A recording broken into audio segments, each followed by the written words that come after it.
And China's president tonight is congratulating President-elect Trump, saying that Washington and Beijing got to find a way to get along.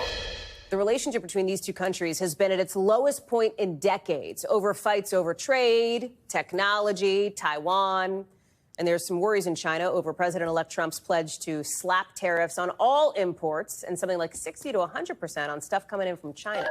Janis Mackey Frayer is joining us now. As if we haven't heard enough about tariffs, Janis, we're about to hear even more about them come January once President-elect Trump is inaugurated. There's real concern about this, not just on the part of China, but experts here in the United States who worry about a trade war being triggered. Well, like much of the world, Hallie, China is trying to figure out what Trump 2.0 means for relations with the U.S. And in a word, what it means for China is tariffs.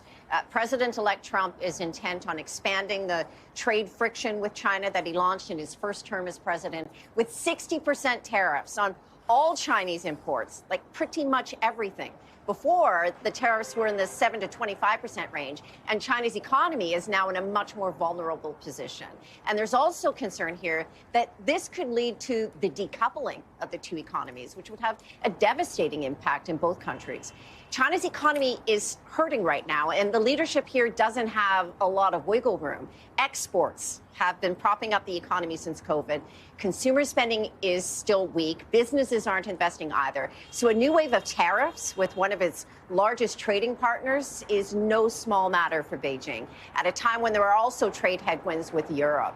The expectation here is that relations are going to remain bad anyway, and there's no reason for Trump to not follow through on tariffs because they were such a big part of his campaign. And so China has been preparing its toolkit, so to speak, and Xi's message signals that there's nothing to lose from trying to soften the blow with the sort of personal politics that Trump has favored with certain types of leaders before. And it's also going to be very interesting to see if Beijing leans on Elon Musk to act as a buffer, given how deeply invested he is here with his business and with Chinese officials. Hallie? We've seen sanctions against China for its implied support for Russia's war in Ukraine. There's North Korean troops in Russia right now. Talk about this sort of triad, if you will, China, Russia, North Korea, the relationship between those three and what it means for the U.S. Well, it isn't clear how Trump is going to approach issues like Russia, North Korea, and the war in Ukraine without Beijing's help. The world is a much different place since his last presidency, in particular with North Korea. It has more advanced weapons. It's blown up roads to South Korea. And Kim Jong-un is emboldened by this new strategic partnership he has with Russia, which makes even Beijing a little nervous. I had a chance to ask U.S. Ambassador Nicholas Burns about this, and he confirms the U.S. is talking to Chinese officials here about North Korean troops. Here's what he said. We've talked to the Chinese leadership about that.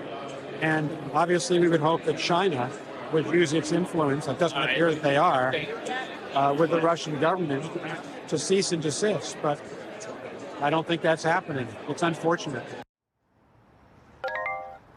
Analysts and advisors to the government here say, yeah, they're concerned about Trump's unpredictability, but they also don't mind that Trump is transactional in his politics, because that's how China works, too. And so Trump saying that he could end the Ukraine war in 24 hours was the one point that people picked up on here, everyone I talked to in the lead up to the election. China knows it has some leverage in that sense. And if you look at all of the key foreign policy issues, Hallie, for the U.S., Russia, North Korea, Ukraine, Iran, the Middle East, Taiwan. There are no straight lines between them, but all of the dots connecting those key issues go through Beijing. Hallie? Janis Mackey Frayer, thank you very much. Thanks for watching. Stay updated about breaking news and top stories on the NBC News app or follow us on social media.